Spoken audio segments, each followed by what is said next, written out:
Hey everyone, for the past 2 weeks I've been playing Ninja Gaiden 4 and I have many thoughts about it which I will share in this review video today. Now before I say anything else, I want to thank Microsoft, Xbox, PlatinumGames, Koei Tecmo, and Team Ninja for giving me the Deluxe edition of Ninja Gaiden 4 completely free. So hey, I did end up getting the best of both worlds for myself. Early access to the game, while easily being able to keep my word about not forking over $90 for the Deluxe edition as I talked about in my last video related to Ninja Gaiden 4. But without much further ado, let's get on to the pressing questions that I had for the game, which I imagine many of you seem to share too. So first topic, did I enjoy playing Yakumo? Did I think he was worthy of being a main character in Ninja Gaiden 4 in the first place? The answer to that, for me, was an unequivocal yes. Yakumo felt absolutely fantastic to play. He has a ton of incredibly creative options, and his combat loop felt like a dramatic upgrade. He also felt very different compared to Ryu Hayabusa, and I actually really liked those differences. I think a large part of that was simply due to how dynamic Yakumo's toolkit is. He has 4 weapons, the Takeminakata or the dual swords, the Yatosen or the rapier, the Magatsuhi or the staff, and the Kagehiroko or the ninja gear. Each of these weapons has distinct pros and cons, and each weapon feels great. I didn't feel like one weapon was inherently worse than the other, just different. Each weapon's base forms and Blood Raven forms adds an incredible amount of creativity that I have only begun to scratch the surface on. Weapon switching amplifies the combos that are possible too. For example, I can use the hammer to smash the ground and jump into the air, switch to the ninja gear to drop bombs, and then switch back to hammer to smash back down. Or, I can swap in between all 4 weapons to perform an elongated air combo and then finish off with an Azuna drop. There are also many positional tools, many area of effect abilities, different types of launchers, and so many other unique mechanics that it honestly got my head dizzy trying to learn everything. I'll talk more about that in a later bit. Overall though, I've personally really enjoyed learning how to play him, and I'm thoroughly excited to keep learning more. Next topic relates to Ryu Hayabusa. I remember having the concern that Ryu Hayabusa would get sidelined in some capacity, because he's not the main character this time around. And while the time that Ryu is featured in the main story is less than Yakumo is featured, it honestly didn't bother me all that much. Ryu definitely still feels like the super ninja that I've come to expect from previous titles. While he only features the Dragon Sword at this time, which I have to admit still feels like a downer, Ryu does pack serious power and speed that Yakumo kinda has to be much more creative about getting. Ryu feels simpler in many respects, but still felt like an absolute beast. All of his ninpo feels super powerful. His base form and gleam form are both ridiculous powerhouses. I was a big fan of Cicada Surge in Ninja Gaiden 3 Razor's Edge, and I basically felt like I had an upgraded version of that with all of the follow-up attacks that Gleam form provides. Instead of just avoiding attacks as I could in Ninja Gaiden 3, I can also punish enemies heavily and in the most stylish capacity. It felt like Ryu's combo game got a serious upgrade, and for that reason, Ryu Hayabusa feels absolutely badass to me, even though he only has a Dragon Sword in the base game. Now I do know that Ryu will be getting at least one other weapon in the upcoming DLC, so truth be told, I'm reserving overall judgment for Ryu until that hits. But before talking about the overall mechanics in greater depth, I want to touch on the story mode first. So 1, was it any good? To me, the story felt like a proper one that was presented well. Now, I don't think the story will win any awards or anything like that, but I would recommend going in blind so you can enjoy it as much as possible. What I will say is that there were certainly some oh shit moments, some moments which didn't surprise me, and other moments that felt overall very fitting, and I was ultimately pretty satisfied with the story. The levels themselves felt surprisingly large, with all sorts of side missions to tackle. Exploration was encouraged, And even those high-speed rail sections or other methods of traversal felt appropriate. I didn't find myself getting annoyed with them at all. It made the game feel quite robust and cinematic at times. And even when the traversal sections were a bit on the longer side, it worked out because I, in all honesty, needed the change in pace from the intense combat. And even after I beat the story, there was still so much to do. When I beat the game on hard mode, I unlocked Master Ninja mode as expected, but I was surprised that I didn't actually have to start from scratch if I didn't want to. I could pretty much retain everything from my previous playthrough if I wanted to. It was nice to get that New Game Plus experience from the get-go, and this actually allowed me to tackle some previously inaccessible missions and more. Now, whether these progression mechanics and how they help with difficulty, that's something I'm going to save for a later part of this video, but for now, let's just get on to the next question I had in my mind. 2. Did I think Ryu Hayabusa was given the respect he deserves? I do, in all honesty. As I said earlier, even though he isn't playable for most of the story mode, his legend effectively coats the presence of the entire story. Yakumo and his team are very wary of Ryu Hayabusa as he is the super ninja. And as you learn, in the very beginning of the game, Yakumo is very much at odds with Ryu Hayabusa. Now, I am purposely being vague on some details, but it definitely leads to some oh shit moments that I think you would enjoy seeing yourself for the first time. What I will say is that despite all of the events in the story, to me, Ryu still holds that title of Super Ninja to this day. But I do feel that Yakumo being made the main character is totally appropriate, and I have no bitter feelings about it at all. If anything, I want to see how both Ryu and Yakumo evolve in the upcoming 2 Masters DLC. Now, another point for you to consider in my overall review about Ninja Gaiden 4 is that I'm just not going to be focusing on the story mode in a vacuum. The story mode is very much in favor of Yakumo, and I'm fine with that, because there are plenty of gameplay options outside of the story mode. Truth be told, I don't really play Ninja Gaiden for the story, I'm just in it for the gameplay. So outside of story mode, we have Chapter Challenge, Purgatory Select, which reminds me of the Test of Valor in Ninja Gaiden 3, but you can customize the challenge to a certain degree. And then of course there's all the trials, which includes many different options. You have the standard waves of enemies, you have single boss fights, there's some double boss fights with some extra conditions, and then there's some new variations of where you fight enemies that aren't featured in story mode, or you fight bosses that are paired with a bunch of enemies, and you will die in any hit no matter what. I mean, there are plenty more variations to the trials, and I have yet to unlock them all. And I could play Ryu there, so I did pretty much the whole time. It was pretty fun. Now, speaking of other things outside of story mode, we do now have a training mode. It is incredibly customizable. I can pick the enemy I want to fight and set up all sorts of conditions for myself and the enemy, which is great. You can also set it up to specifically practice all of the mechanics that Ninja Gaiden 4 provides, and there are a ton of mechanics to learn. Now this leads me to talking about the gameplay loop at large. The biggest question I had in my mind was, is this going to be an upgrade over what I've experienced before?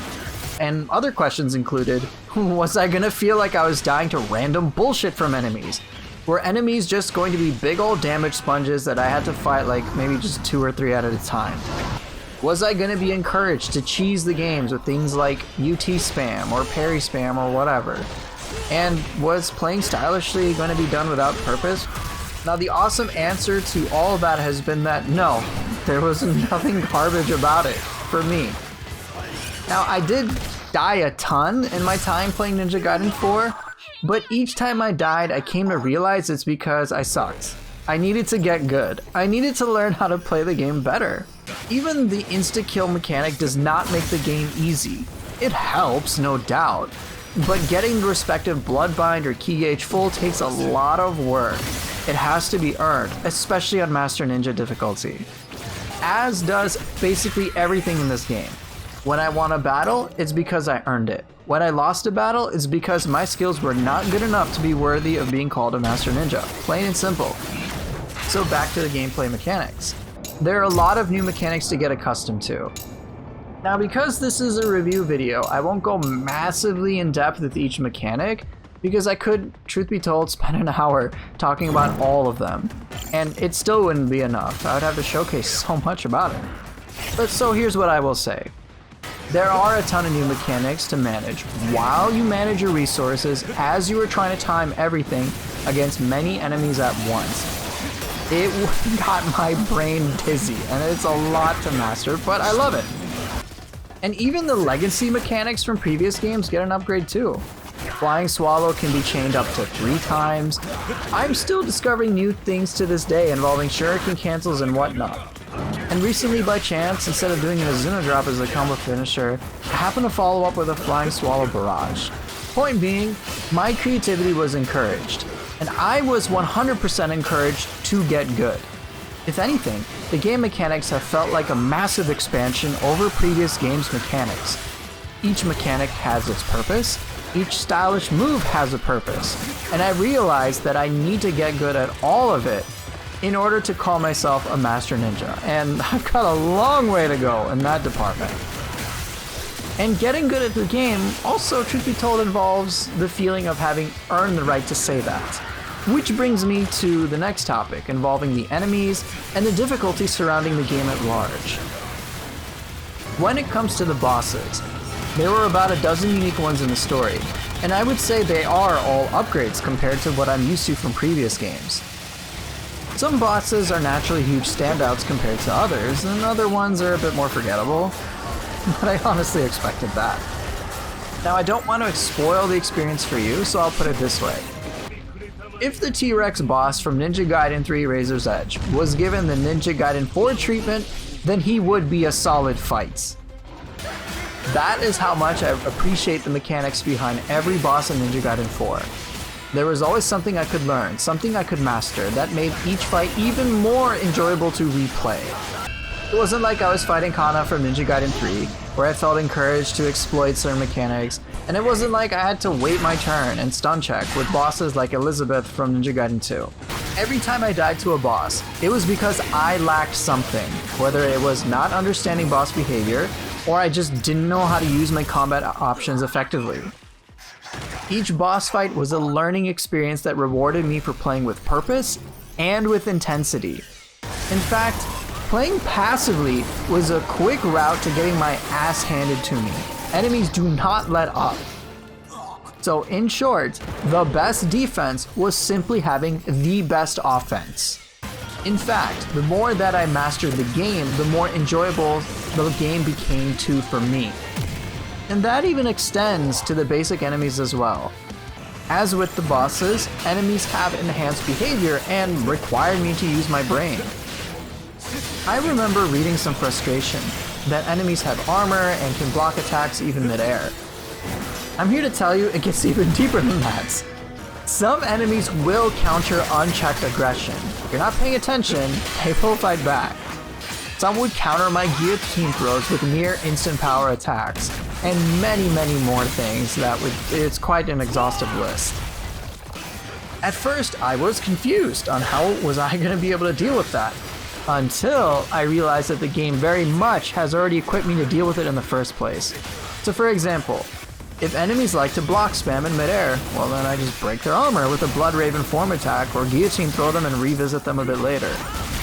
If I'm stuck fighting too many enemies at once, and I'm getting overwhelmed, well, just use a Blood Raven form attack that has a large area of effect, and combo the entire group at large while weapon switching, or fire off an ultimate technique, which packs a ton of power as they always have. Let's say I'm dealing with incredibly tanky enemies at once that would feel like it would take forever to kill. Well hey, that's what I've got the instant kill attacks from my Berserk gauge for in the first place, which, again, I have to work towards.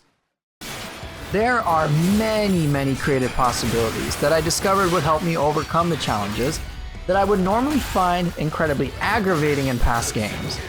And I haven't even mentioned the customization you can have with your accessories. Some are basic, like moderate defense increase, but other ones involve a trade-off.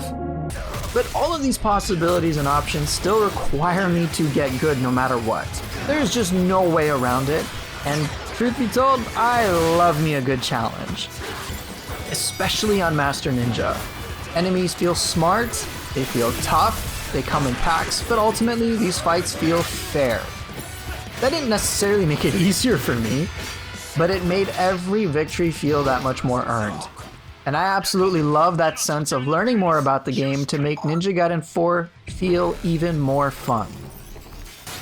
Also, just one general thing to mention, when it comes to reviewing Ninja Gaiden 4 at large, it's that it's very difficult to understand the game from words alone. Even if I were to explain everything in excruciating detail while even hoping to be concise. The thing is, I wish you all had a demo to understand the complexity of the game for yourself, because even when I watched the official Master Ninja gameplay footage, that didn't actually really help me fully appreciate the gameplay loop. I saw a bunch of what I thought was UT spam and kind of was concerned that would be my experience too. But it fortunately wasn't. Oh man, I even came into the game thinking that yeah, hard difficulty is not gonna be that bad because hey, I've beaten Ultimate Ninja before, I've beaten Master Ninja for like Sigma 2 and whatnot. But I was so wrong. I died an excessive amount of times. I think like I got a bunch of D ranks for my karma because the game, after a certain point of getting so many deaths, it just like halves your karma score. And it was basically telling me, hey man, you suck. And they're right. I needed to get good. So here's what I'll say about combat overall. You gotta get good or you will die many times like I did. So I found the experience to be very much a faithful upgrade of previous entries in the Ninja Gaiden series. Now if you want to ask me more nuanced questions about the combat, feel free to pop into my Ninja Gaiden 4 streams either here on YouTube or on Twitch. I'd be more than happy to really break things down there, and oddly enough, it's actually really easy to transition in between the game and training mode anyway. And that brings me to some quality of life things and the non-combat related experiences about the game. FYI, you can also look up lore information in the gallery where they feature the characters, enemies, and the world at large if that interests you. I found it to be a nice little touch. In case that's something you're interested in, check it out. I've also been playing the game on the PlayStation 5, and it pretty much ran without a hitch the entire time, except like one exception where towards the end of the game crashed, and I thought I lost all my progress and like would have to redo certain boss fights, but I didn't have to. And I will say that Ninja Gaiden 4 with things like this felt incredibly polished to me. And it was such a relief just enjoying the game and not having to like fight to enjoy it.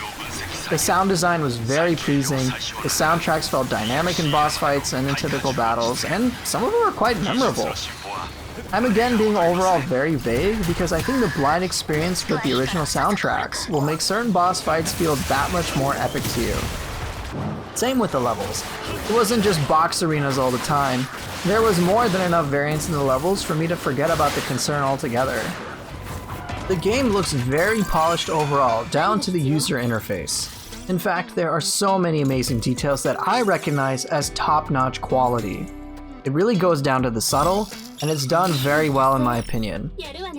Now that's not something I necessarily focus on, but when I notice good artwork, I can at least appreciate the effort put into it.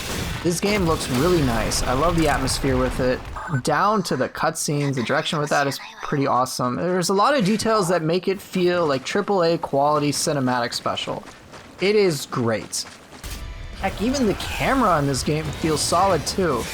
I think maybe like 1 out of 100 times did I get like minorly inconvenienced, but overall it was great to forget about camera issues. I remember in Ninja Gaiden 3 or Ninja Gaiden 2 I'd have to fight the camera to like try to play the game. I didn't have to worry about that this time. I think the only trouble I've had is understanding how to work with lock-on and targeting aerial things, but truth be told I could just suck for the time being. But like, that's it. And like I said, I just have some settings to tinker with around before I can fully judge it. Speaking of settings, there are a ton of options to customize your gameplay experience down to things like mapping custom controls, which I did use to replicate how I play games like Nioh 2. To things like disabling the HUD, to changing colors for certain things. The list goes on and on. The way that I see it is that the game is trying to be the most accessible to people without sacrificing its sense of challenge. I think the customization and accessibility options are overall great. And because I customize my controls, it actually felt pretty natural to transfer my muscle memory from previous games into this one. And that leads me to an overall bigger point. So many of the issues of previous Ninja Gaiden games were eliminated to the point I forgot they existed. It was nice to not have to worry about janky camera, janky input drops, etc., while just focusing on appreciating the game at large for what I feel like it is. A truly worthy evolution of the Ninja Gaiden series. But that's not to say that everything's perfect though.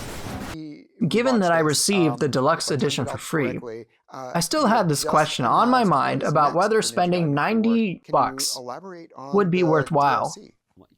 And to be totally honest, I still can't say yes yet, because I do not know what the DLC will be like. Just knowing that there will be future gameplay content, some new story, some new weapons will be involved, to me that's just not enough. Now, I certainly think the base game with Yakumo is awesome. He is 1000% worthwhile in my opinion. And, oh yeah, just a quick aside, the goodies the Deluxe Edition gives you is nothing particularly groundbreaking, like beyond the skins. They look cool, no doubt, but truth be told, it would have been nicer to have unlocked them through gameplay progression, and that kind of feels bad to me. Same with Ryu only having one weapon. So for that reason, it's still very difficult for me to justify the full price with Ryu, given he only has one weapon, even if he's an absolute monster with it. I will say though, that if they continue to upgrade Ryu as they have in this game, then I cannot wait to see what's in store for him in the DLC. And perhaps, Ninja Gaiden 4 will feel complete with the DLC, which still unsettles me to be honest. So can I say the Deluxe Edition warrants the full price from me? The answer is still no, not yet. But, do I regret playing this game? Am I deeply dissatisfied with Ninja Gaiden 4? Absolutely not. To me, it's been an incredibly powerful experience that has made me want to come back for more. And this is despite my current grievances with the game. So you bet I will be savoring the experience that Ninja Gaiden 4 provides. If you'd like to ask more nuanced questions, or if I missed something that I didn't go in enough detail about, or you want to get some live demonstrations about the game to help you decide whether you want to buy Ninja Gaiden 4, then feel free to hop into my Ninja Gaiden 4 live streams and ask questions there, or drop a question in the comment section below and I will get to it as soon as I can. Otherwise, that's it for my review video. Thanks once again to Microsoft, Xbox, PlatinumGames, Koei Tecmo, and Team Ninja for giving me Ninja Gaiden 4 Deluxe Edition absolutely free! Can't believe I got that! Don't kill him. And of course, to everyone watching here, thank you so much for giving me your time by watching this video, and I hope to see you all next time.